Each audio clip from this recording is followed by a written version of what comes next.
खेती से लेकर खनिज से लेकर, ये जो बाहर के लोग आते हैं उसको क्या करते हैं कि अनाप शनाप गाँव में खरीद लेते हैं, चले जाते हैं।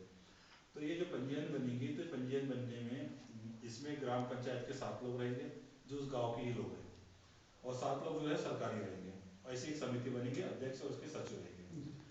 तो उस समिति को इतने अधिकार है, जब बुक में दिया मैंने, समिति को इतने अधिकार मिल जाएंगे कि कोई भी अगर वो व्यापारी बाहर खरीद के सामान को ले जाता है, या मान लो 50,000 का सामान खरीद के ले जा रहा है इस पंचायत से, तो उसको 5% या 4% उस पंचायत में उसको जमा करना पड़ेगा रसीद के माध्यम से।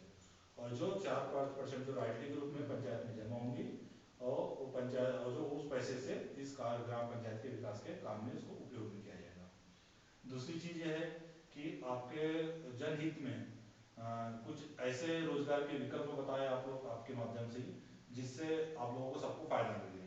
जैसे सचिव साहब को बताया, मैंने अपने सदस्य साहब को बताया कि अभी जो बेड़ा चल रहा है, हरा सॉरी है ना, हरा का काम कर रहा है, उसमें देख रहे हैं कि आप लोग बीजा अलग कर रहे हो और उसका छिलका अलग कर रहा है, तो उसमें समय ज्यादा लग रहा है। तो अनूपपुर और शहडोल डिस्ट्रिक्ट में क्या करें कि जो जैविकता प्रबंधन समिति ने उनको फ्री में उस पंचायत को क्या दी, एक मशीन दी थी।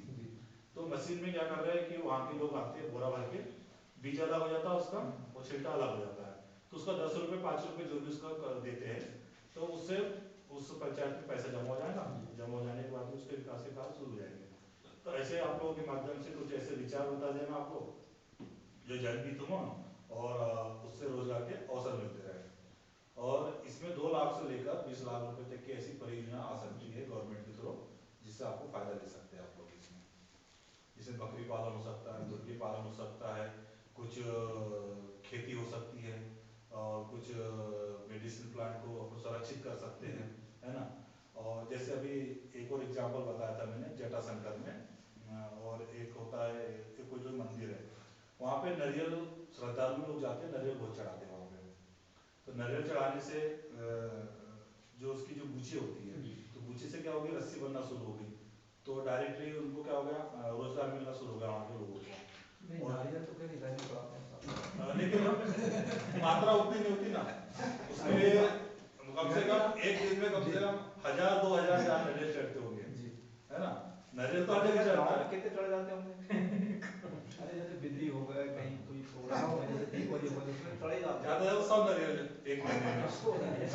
100 नारियल तो जगह जाता है। अपन प्रोजेक्ट ऐसी जगह नहीं लगा सकते ना, अपन प्रोजेक्ट ऐसी जगह लगा सकते जहाँ पे एक दिन में कम से कम 1000 नारियल आए, जैसे जामसाल में आते हैं, जैसे जामसाल में आते हैं। वो धंधा शुरू कर देना तो बहुत से गाँव का मतलब अपन बूझ बूझ सकते हैं। जैसे पिपरिया में क्या होगा कि इस क्षेत्र में कुछ मेडिसिन प्लांट है, तो आप लोग उसको अलग अलग नाम से पहचानते हैं। मैं बॉटनी कलर में डॉक्टर किया हूँ, मतलब पीएचडी किया सागर यूनिवर्सिटी से, एमएससी किया बॉटनी से, और सागर यूनिवर्सिटी से भी पीएचडी किया। तो पातालकोट पे पहले एक सर थे, उनको बताया था मैंने, 15 सर हुआ करते थे यहाँ पे चिमटीपुर में। और अपने ये भी थे, क्या नाम है अपने, एक डॉक्टर भादे जी भी है ना। उस समय में 2009 और 8 में बहुत रिसर्च किया हूँ मैंने यहाँ पे रह के। पातालकोट में भी रहता था, घाटलिंगा में भी रहता था, सिरजोत में भी रहता था,